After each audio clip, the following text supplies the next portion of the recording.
From the Arizona Daily Star and Tucson.com, this is the Wildcast.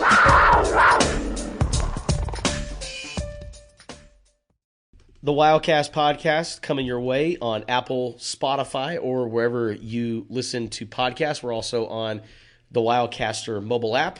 I'm Justin Spears. He's Michael Lev. I listen to podcasts while driving in my car. Yeah? Doing chores around the house, going for a walk around the neighborhood. I know that's not what you meant by wherever you listen to your podcast. Oh, yes. I listen to podcasts daily. I listen to a lot of them. I love podcasts. I love doing them, love listening to them. You could get a lot of information out of podcasts. You know what I like about our podcast, though? Very narrowly focused on the Arizona Wildcats. I know there are a handful of others out there, but we are very Arizona-centric. Yep. And here to break down the Washington game, maybe dabble a little bit into the upcoming USC game in the midst of this murderous stretch. Justin, so I put out a call after the game asking fans how they felt about this performance. And I got to tell you, so many of the responses contained something to the effect of blah, blah, blah, blah, blah, Noah Fifita should be the starter. Interesting. And I didn't ask about that specifically in the question, but there was a lot of pro-Noah sentiment. It's one game, one full game, one set of meaningful snaps from start to finish. Pretty impressive performance. I'm not ready to go and say, stop the fight, hand him the job. What do you think? I think that's still a little premature, but given the circumstances, first career start, which is, by the way, the first Wildcat to make his first collegiate start since Richard Kovalchuk in 2004. Against the top 10 team. Against right? the top 10 team. Yeah. That result was 38-0 against Cal. I think Noah Fifita did a little bit of a better job in his first collegiate start. I mean, he completed nearly 70% of his passes, had 3 touchdown passes. 2 of them were to his longtime buddy, T-Mac, Tataro McMillan. And I thought Arizona's offense, for the most part, had a little bit of a rhythm. Was it pretty? No. I mean, they got off to a very sluggish start. Again, that's kind of been their MO all season long. They've been getting outscored 31-7 in the first quarter this season. And we talked about it in the podcast and also in our stories leading up to the game that you can't really afford to get into a hole early against a team like the Washington Huskies. Albeit Arizona's defense, and I know we'll talk to them in a little bit, albeit they did hold Washington to a season low in points and yards and all of that, but still they are so potent, so high-powered that you can't afford to get into a hole. And Arizona, the entire game, after 2 sluggish starts, they were playing catch-up the entire time. You can't do that against Washington. But all in all, I liked what I saw out of Noah Fifita. Yeah, I would add that you can't do that against USC either. No way. That's exactly what you don't want to happen. You don't want to put your young quarterback or any quarterback in that position where they feel this pressure to make plays, right? I think that's why the interception happened. It's like, man, we're down by 14. I got to do something here. Whereas he probably shouldn't have flipped the ball like he did. Hopefully he'll learn from that and not make that same mistake again. The one area of Noah's game that was lacking, if you look at kind of the breakdown, he was 0 for 5 on passes thrown 20-plus yards downfield. Not even really that close either on a lot of those balls. I don't know if that's maybe timing. Like, I'm sure he hasn't worked with the receivers as much as Jaden Delora has. Yeah. It's only natural. Like, when you're the starter, you get almost all the reps in practice during the season, with the ones, or at least a high percentage of them. So I don't wonder if some of that's timing. Some of that, I think we talked about this a little bit, is that, he throws a really his great velocity on the ball, really strong arm, but the touch isn't necessarily there all the time. You like to see a little bit more arc on some of those balls down the field, give your receiver a chance to make the play. So I think those are some areas of his game that he can work on. I think the decision-making overall, pretty good. He had 2 turnover-worthy plays in the game. The one should have been an interception, that one to the near side where I think he was just kind of staring down T-Mac a little bit, and then the flip play. Yeah. But, I mean, that's maybe the most important thing, decision making. I'll be very interested to see what Jed Fish has to say when we talk to him this afternoon about the quarterback situation. I mean, I feel like if Jaden's healthy, he's going to play Jaden. Yeah. Even if I don't. Okay, well, let me spin it forward though a little bit. Give you a hypothetical, Justin. What if Noah leads an upset victory over USC this week? How do you feel about things then? And that goes into the Washington State game in Pullman, which is Jaden Delora's homecoming. Which, by the way, that's actually homecoming weekend for Washington State in Pullman. That's homecoming. Perfect. I'm like, great. The Jaden Delora comes back to Pullman game is homecoming. If Noah plays well and they beat USC on the road, I don't think it's really a conversation. I think you got to turn it to Noah. But if they lose and Noah plays well, then what do you do? That it really becomes an interesting conversation. And maybe Jed's like, hey, listen, Noah's our guy after this season, but we got Jaden Delora right now. Let's just write out this experiment, this project, and see what happens after that. Jaden also has another year of eligibility after this year too. Just saying. Now, of course, it's hardly unprecedented for guys to play for 3 schools, transfer twice. If you've graduated, you can have another, quote unquote free transfer and go play somewhere right away. I'm not saying that that's what's going to happen, but that's among the many possibilities as this thing plays out. The start thing is very worrisome, and I can't put my finger on why it's happening. I'm sure we're going to ask Jed about it again today. Why can't they score to start the game? Yeah, I think you had the stat today. Were they 1-14 when the other team scores first? Yep. Under Fish. Yep. Yeah, that's kind of a problem. That first win was against Stanford earlier this year, or a couple weeks ago. So last week. So the worst team in the Pac-12 scored first, yet you were able to overcome that. Yeah, I know he said that like when it was 14-7, it was a normal football game. That's true, but you're still behind the whole game. You're playing catch up the whole game. You can't. It would be. It's in a way. You're in a way better position if you're in control. Yeah. Of the score and the tempo and the flow of the game, and they haven't been able to do that very often this season, especially except against even against UTEP. Yeah. They started slowly. Yeah. So I don't know. Getting off to a fast start is definitely an issue for Arizona right now. They haven't scored at all in the first quarter since the opening drive against NAU. How is that possible? That's crazy. They've not scored in the first quarter outside of the opening drive against NAU. And this was the sixth best passing offense that added to their offensive line. We've been talking about all offseason, all training camp. Arizona's offense is going to be probably better than last year. Even though they lose Dorian Singer, who they'll face on Saturday. He was one of 3 Trojans or three Wildcats to transfer to USC. Even without him, you still have T-Mac, you still have Jacob Cowling, Tanner McLaughlin, all those running backs. Offensive line got significantly better. Jaden Delora is supposed to be a more polished quarterback. I don't understand what's not working for this offense in the first quarter. In the second quarter, they seem to wake up every single time. But getting out and setting the tone, I can't put my finger on it. Now, with that being said, Arizona's offense against Washington collectively struggled. You can look at a couple of things this season and say, oh, okay, quarterback play, like against Mississippi State, Jaden Delora made some questionable decisions. I got to say, Washington brought a lot of pressure to start the game. And Jonah Savigne and Jordan Morgan, really for the first time this year, kind of got put back on their heels and were tested. And I'm like, whoa, these are first-round guys. And they got kind of taken to the woodshed at first. But then they settled into the game, and I thought those two really turned things around, gave Noah Fafita a lot of time to throw. So it's been a collective effort. It's not just one thing. All season long, it's been a number of things for this Arizona offense. Fans would have said, and they did say, that it was the quarterback.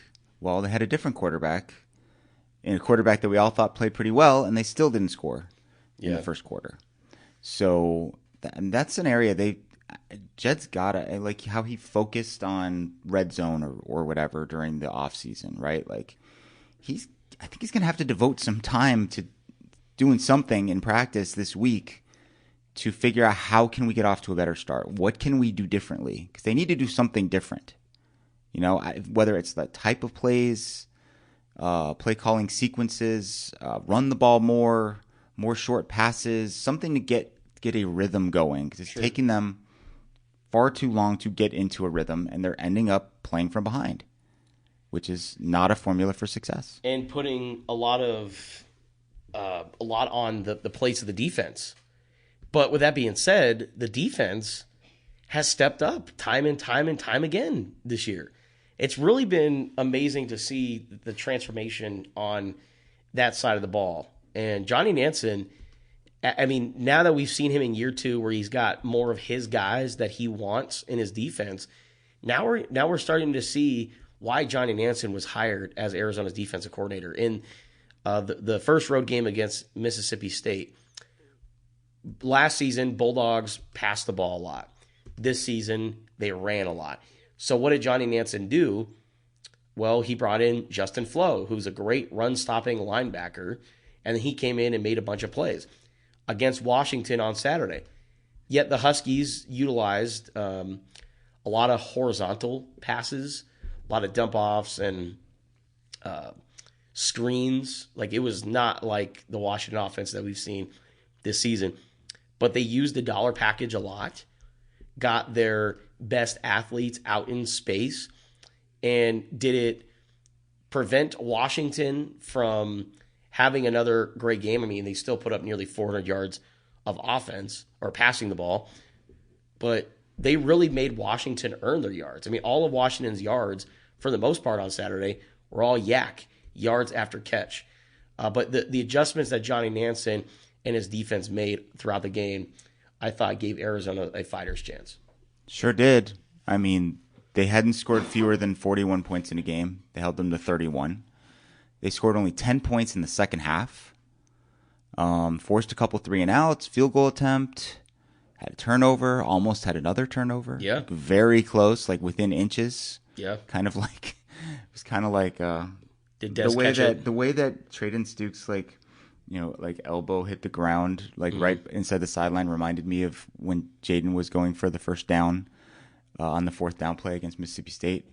You know, it was that close. Oh, remember, yeah, he landed like just short of the line. I think in both cases, you know, well, they did reverse the Jaden one. I mean, you could see it pretty clearly. I think if they had ruled that Traden Stukes recovered the ball against Washington, that they wouldn't have overturned it. It was one of those, like, whatever the original call was, it was going to stand. But that's why I said it was like, did Des catch it? Did Traden Stukes have possession? It was impressive in the sense that everyone that had faced Washington had just couldn't stop them at all. I mean, they were putting up insane numbers. I mean, they had 2 100-yard receivers in each of the first 4 games.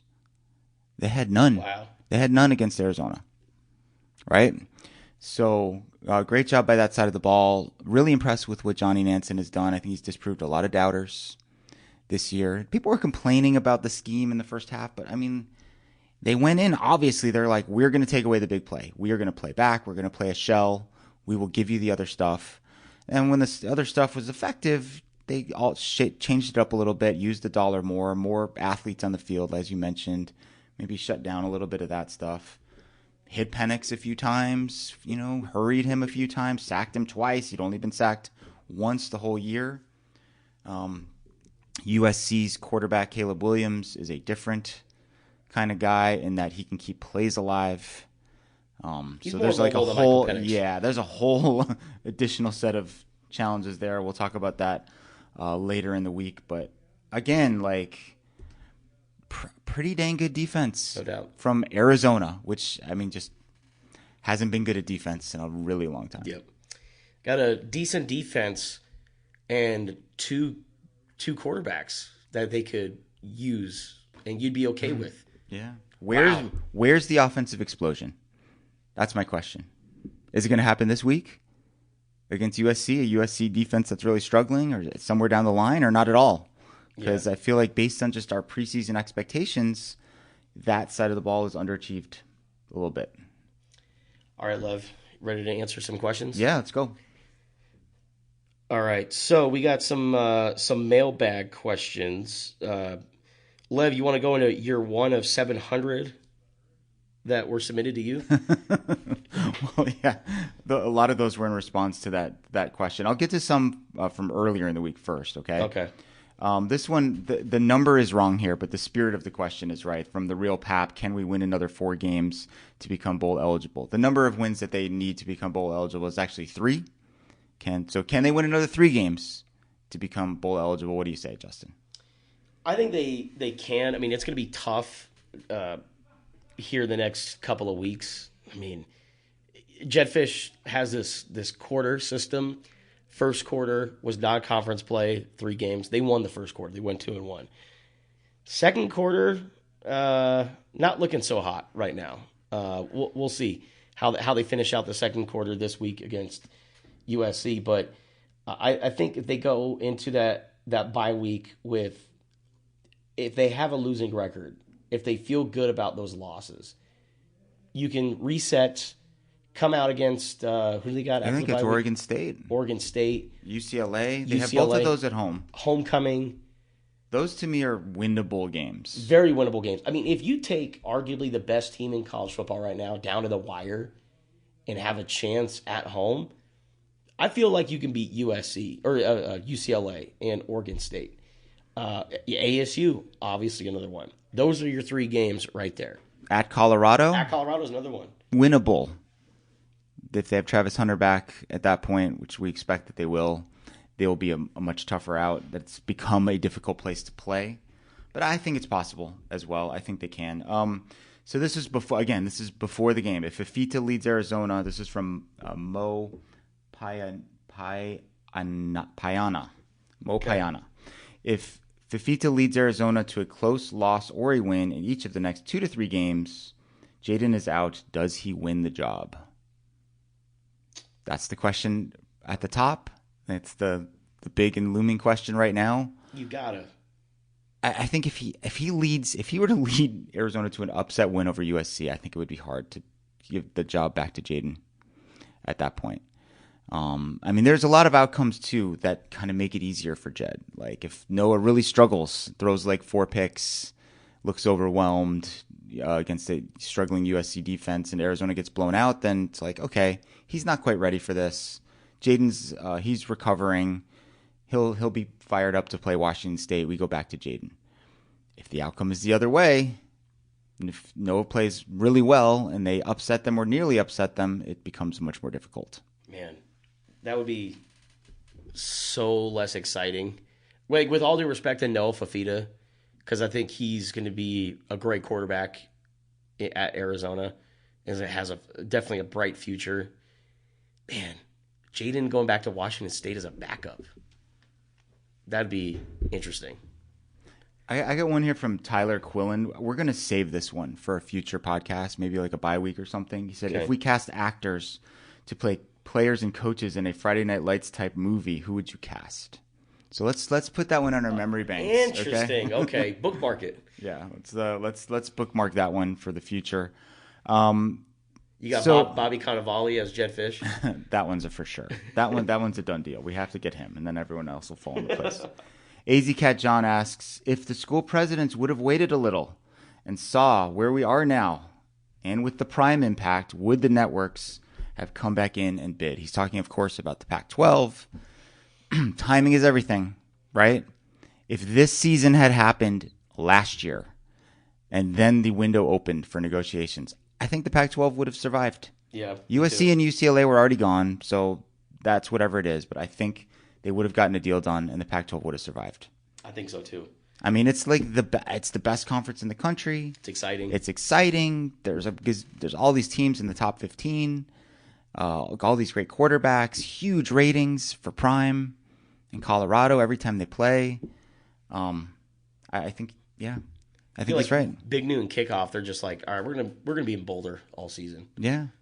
It's like, hey, we're gonna have some 9 a.m. games on the West Coast. It's just how it's gonna be. So I got a couple from one from Sisa. She asks, so why aren't they playing Don't Stop Believin' when they have the crowd turn on their phone lights during the game? It's messing with my flow. I didn't notice that. They didn't play Don't Stop Believin'. They changed it, right? Aren't they playing? Oh, like Swag Surfing? Yeah. It's not Journey anymore. Yeah, I don't know why. Isn't Journey from New Jersey? Jed's a big Jersey guy. Jed's changed that each year. You know, I think the first year. What was that song? The first Happy year. Does. Happy is Happy Does. That one didn't really. Too slow. Yeah. Too long to get into the Tucson element. I still think that Get Back would be a great song from the Beatles. There's a Tucson reference in there. That's true. Right off the bat, it's peppy, it's quick. But maybe they did kind of listen to us regarding the red uniforms, so maybe they would listen to us about a song between the third and fourth quarters. You like the red uniforms? Heck yeah. Yeah. Absolutely. I thought they were great. Mixed reviews on Twitter. Really? Okay. Yeah, I mean, a lot of people, they compare to past red uniforms, and one guy says, like, every red uniform since the Foles era has gotten worse. Because it went from the Foles era where it was red, and the one they wore on Saturday had a blue collar. I noticed. They did. The one in the Foles era was all red. It had a red collar and everything. I didn't mind the blue collar. I didn't mind it either. I didn't mind. I thought the blue and white sleeves worked well. It's not the gradient. I thought it's not gradient. I think the white numbers on the red jersey, the white numbers and the white helmet, a really good look. I like it too. Really good look. I'm not saying I would use it all the time, maybe once or twice a year or for a red out type of situation. I thought they worked really well. And I like them so much better than when they wear blue and blue. Oh, yeah. That's probably my least favorite combination that they have. Blue on blue with white helmets. Yeah, no. Yeah. It's not a good look. No. I like the red unis. I hope they keep it up because, we were kind of giving them a lot of guff leading up to the game, saying, how could you call it a red out and not have red uniforms? And then they said 1 hour before kickoff, they're like, hey, guys, watch this. We got some red uniforms for you. All right, so another question coming in from John Stribling. Is Raymond Polito at risk of losing his starting spot? So we don't know the status of Raymond Polito, who missed the first 3 games of the season due to a bike accident, and then came back last week against Stanford. Left the game twice. Left the first time, then came back in, left with another leg injury. We don't know his status moving forward, but tough break for the true freshman. Only played in 1 game, so I mean, if he misses the next couple of games and Leif Magnuson plays well at that right guard spot, maybe they just tell Raymond, hey, you're a freshman offensive lineman. Let's work on getting you in better shape, get you in the weight room, get you healthy, rehabbed, and that way when spring ball rolls around and we need a left tackle because Jordan Morgan's getting ready for the NFL draft, maybe we look to move you over there. But I don't know, very interesting situation. A lot of hope. This guy's a freak of nature. 6'6", 335 pounds. Doesn't look fat. No, really good athlete. Carries his weight very well. Yeah, he was a wrestler and basketball player in high school, right? So I don't know. It's a tough. I think obviously it depends a lot on his health. What is the injury? How long is he out? How mobile and effective will he be when he comes back? I don't think it's a given that they just hand him the job back. You're also in a situation where you have the redshirt option, and he could play in 3 more games and still retain his redshirt. So I think that's a conversation that's going to happen amongst Jed Fish, Brennan Carroll, and the Polito family to see kind of where they're at. I mean, if they feel like, hey, when this guy's healthy, he is far and away the best option. He is in our top 5. Then they'll probably give him the job back. Yeah. But we might also, if it's several weeks down the line, it might be like, hey, you know what? We can preserve a red shirt for you here. You can still get into 3 more games. So we're going to kind of pick our spots here. We're going to make sure you're 100%. and we'll roll you out there for Utah, ASU, and the bowl game if there is one. That's true. So this one isn't a question. It's a comment that I thought was pretty interesting. It's from Andrew Heng. This year isn't going to be the breakout year some have hoped for, but it's setting up nicely for next year. We'll have many games we lose by one score or less, and presumably those will flip into the W column by next year with more improvements.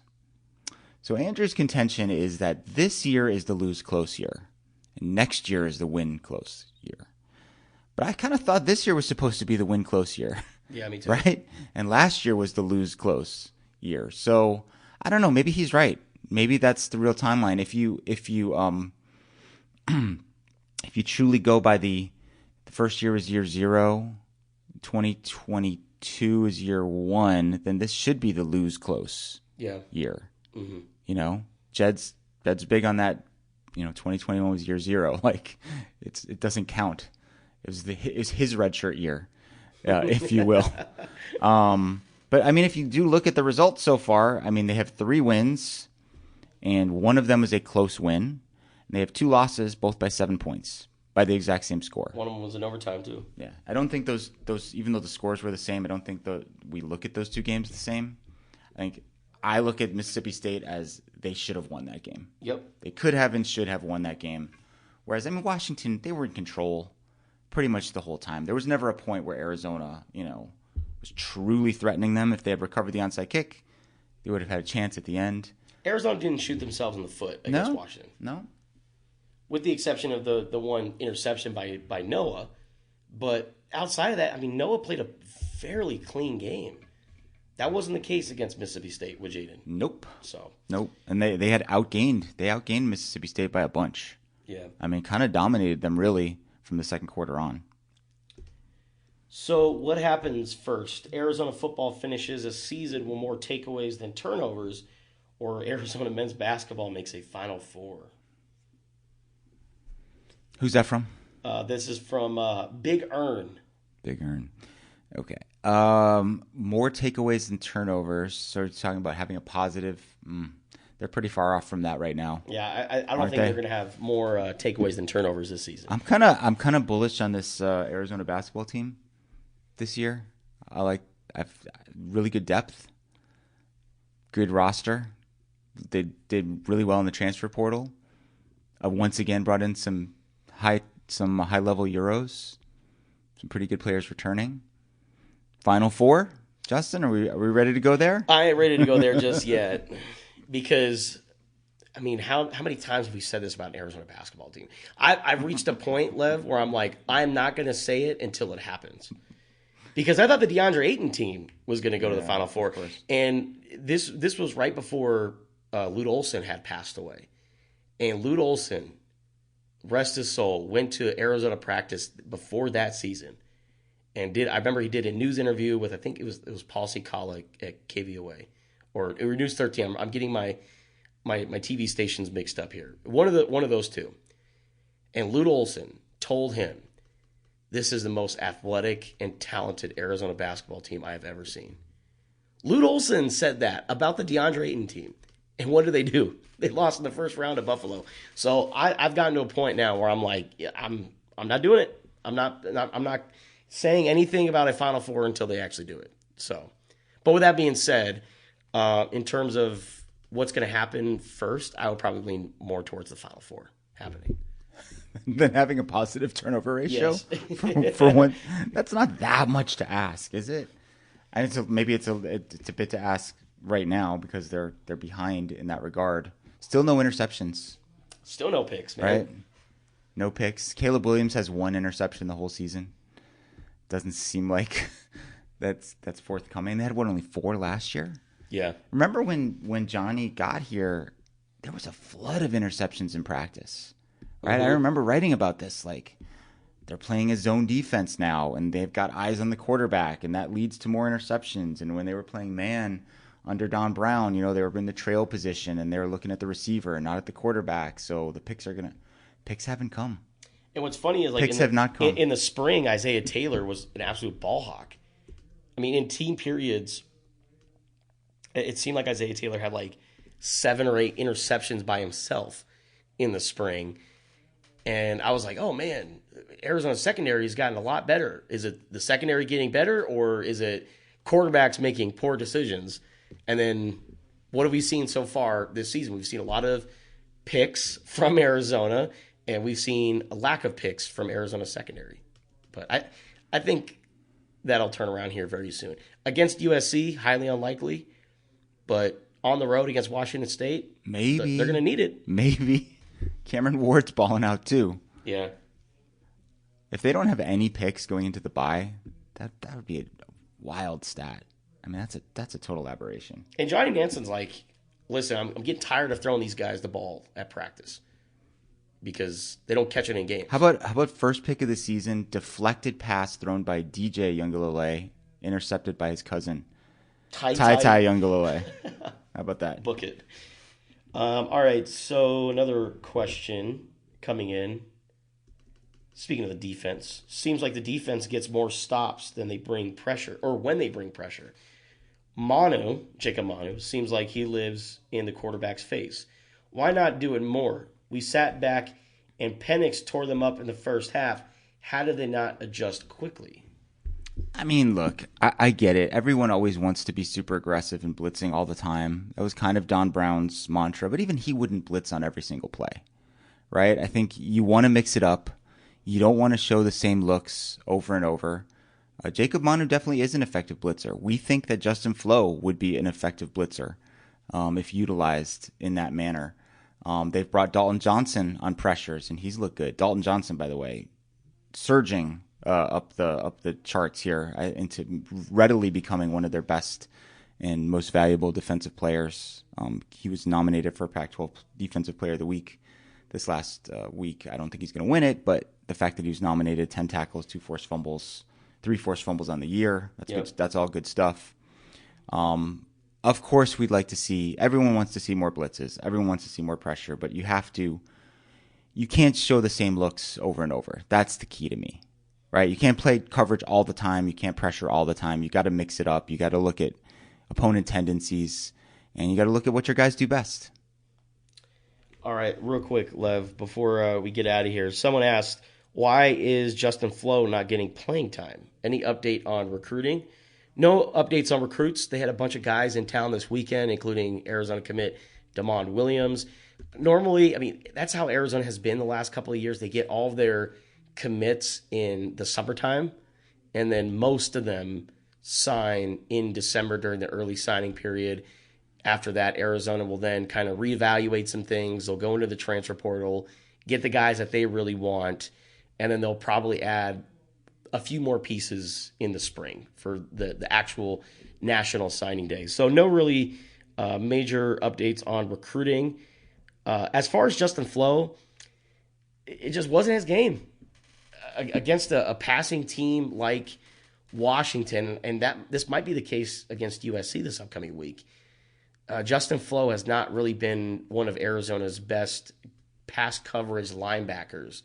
So we've seen him effective in games like Mississippi State when they ran the ball, against Stanford, right? But against a team like Washington, USC, not so much. And, when you use the dollar package a lot, Justin Flo as that one linebacker, unless you're just blitzing him every single play, not necessarily ideal. So I just think it all comes down to matchups, and this week just wasn't his matchup. Yeah, it's mostly that. I'd like to see him out there a little bit more just because he can be a disruptive force. He's actually tackled really well this year. He has one of the highest tackling grades on the team. I don't know why. We didn't ask about this. Maybe we'll ask today. Jacob Manu was a little bit in and out of the lineup at times in that game, and one of the snaps that he wasn't in there, Tay Brown came in, the true freshman, and they burned him. Yeah. They ran like a tight end wheel route down the sideline. It was their longest play of the game. Tay Brown was several yards behind on that play. I think it was a 57-yard gain. To me, like those three guys, Daniel Hamuli, Justin Flo, Jacob Manu, should get all the snaps at linebacker. And if Manu's not on the field, it should be Hamuli and Flo. Yeah. I don't see why like one of those two guys couldn't play that weak side spot. They talk about cross-training all the time at the offensive line. I don't see why you couldn't do that at linebacker as well. Absolutely. All right, well, that'll do it for this episode of the Wildcast podcast. Appreciate all of the people who submitted questions for our Twitter mailbag. We'll have another one of these coming up in the next week. For our next podcast, we'll have Brett Farah join us. We'll be going through the Pac-12 picks for the upcoming week, including Arizona's showdown against the USC Trojans. One last time in LA. It's crazy to think, right? Like, this is going to be Arizona's last game in LA for a long time. Well, maybe even a couple months, because they might go to the LA Bowl if they do go to a bowl game. I asked, there was a projection that said that one had him going to the LA Bowl and one had him going to the Independence Bowl. In Shreveport? Yeah, and I asked, like, LA or, I basically was being very sarcastic, LA or Shreveport, tough choice. And there were some people who were like, I'd rather go to Shreveport. I'm like, yeah, I don't think so. No offense to the good people of Louisiana and Shreveport, but I've never been to SoFi. It would be really cool to have a game in there. And last I checked, I don't think they have beaches in Shreveport either. So I'm all for the LA Bowl if that's what happens. Or In-N-Out. Or Disneyland. Or Dodger games. Like, there's so much in LA you could do. I'd take LA over Shreveport. All right, that'll do it for the Wildcast. Subscribe, rate, and comment wherever you get your podcasts. And also check out all of our work on Arizona football on Tucson.com and the Wildcaster app.